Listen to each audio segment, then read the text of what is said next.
Bismillahirrahmanirrahim. Assalamualaikum warahmatullahi wabarakatuh. Perkenalkan, saya Sonia Lovidi Latama, NPM 10060319192 dari Program Studi Farmasi Fakultas MIPA Universitas Islam Bandung. Pada kesempatan ini, saya akan mempresentasikan hasil penelitian saya mengenai studi in silico inhibitor enzim asetilkolinesterase pada gambir untuk pengobatan Alzheimer. Baiklah, Alzheimer itu merupakan suatu penyakit neurodegeneratif yang mana sangat erat kaitannya dengan seiring bertambahnya usia. Nah, Alzheimer itu sendiri termasuk ke dalam demensia progresif. Terus, timbullah pertanyaan, bagaimana ya cara penanganannya? Nah, penanganan dari Alzheimer itu sendiri adalah dengan cara pemberian obat penghambat asetilkolinesterase. Ada tidak ya alternatif pengobatannya?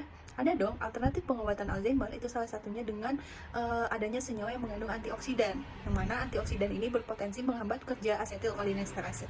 Nah, pada tanaman gambir itu senyawa yang terdapat dalam tanaman gambir itu mempunyai efek antioksidan yang tinggi.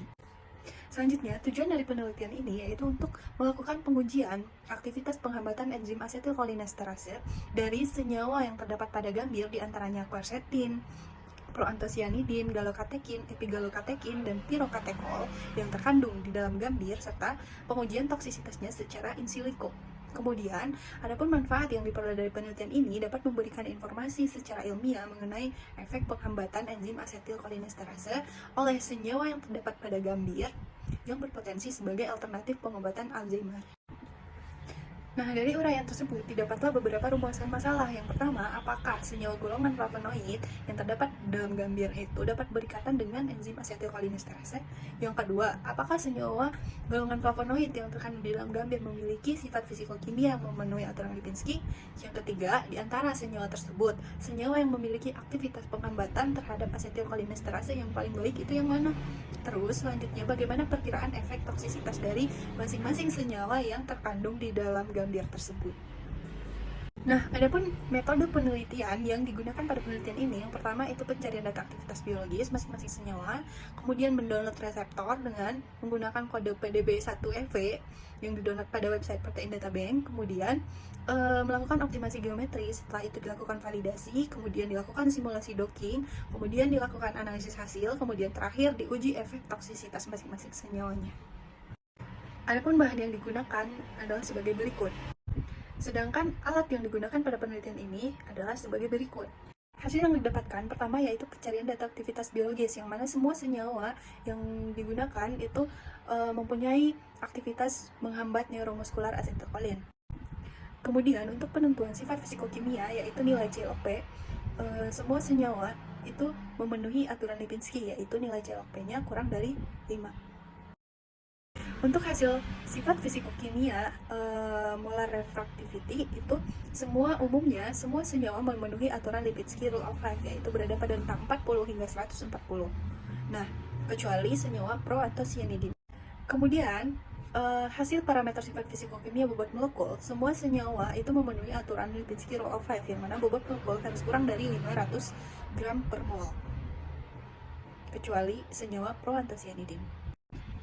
Dari hasil optimasi geometri didapat nilai energi total, yang mana nilai energi total yang paling bagus adalah nilai energi total yang paling rendah. Nah, pada senyawa itu nilai energi total yang paling bagus adalah senyawa proantosianidin. Kemudian parameter selanjutnya adalah nilai selisih homolumo. Nah, nilai selisih homolumo yang paling bagus yaitu yang terkecil, yaitu pada senyawa quercetin didapat nilai 0,12778. Untuk ukuran grid box yang digunakan yaitu 40 x 40 x 40, sedangkan ukuran grid center pada titik koordinat X, Y, Z itu menggunakan 2,023, 63,295, dan 67,062, sedangkan spacing yang digunakan yaitu 0,375. Berikut merupakan hasil visualisasi validasi metode docking.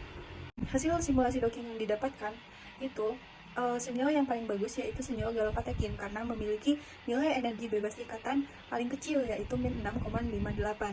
Sedangkan konstanta inhibisinya juga berada di bawah ligan alami yaitu 14,93, di mana senyawa galokatekin merupakan senyawa yang paling bagus di antara kelima senyawa lainnya.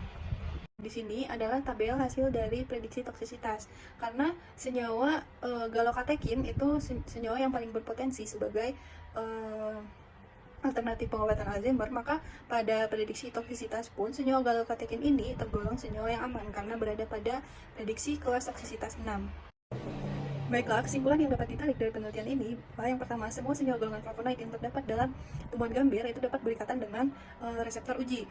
Kemudian, senyawa golongan flavonoid yang terdapat pada gambir itu memenuhi aturan Lipinski Rule of 5, yaitu lipopilitas, molar refractivity, serta berat molekul. Nah, kemudian senyawa yang paling berpotensi yaitu senyawa galokatekin karena memiliki nilai ikatan bebas paling rendah dan juga nilai konstanta inhibisinya yang paling rendah dibanding dengan ligand alaminya. Nah, kemudian senyawa galokatekin ini bukan senyawa yang toksik karena berada pada tingkat prediksi toksisitas kelas 6, yang mana kelas 6 tersebut adalah kelas yang tergolong sangat aman dan tidak mempunyai efek toksisitas secara virtual. Baiklah, sekian presentasi yang dapat saya sampaikan. Semoga bermanfaat. Salah dan jangan mohon dimaafkan. Assalamualaikum warahmatullahi wabarakatuh. Terima kasih.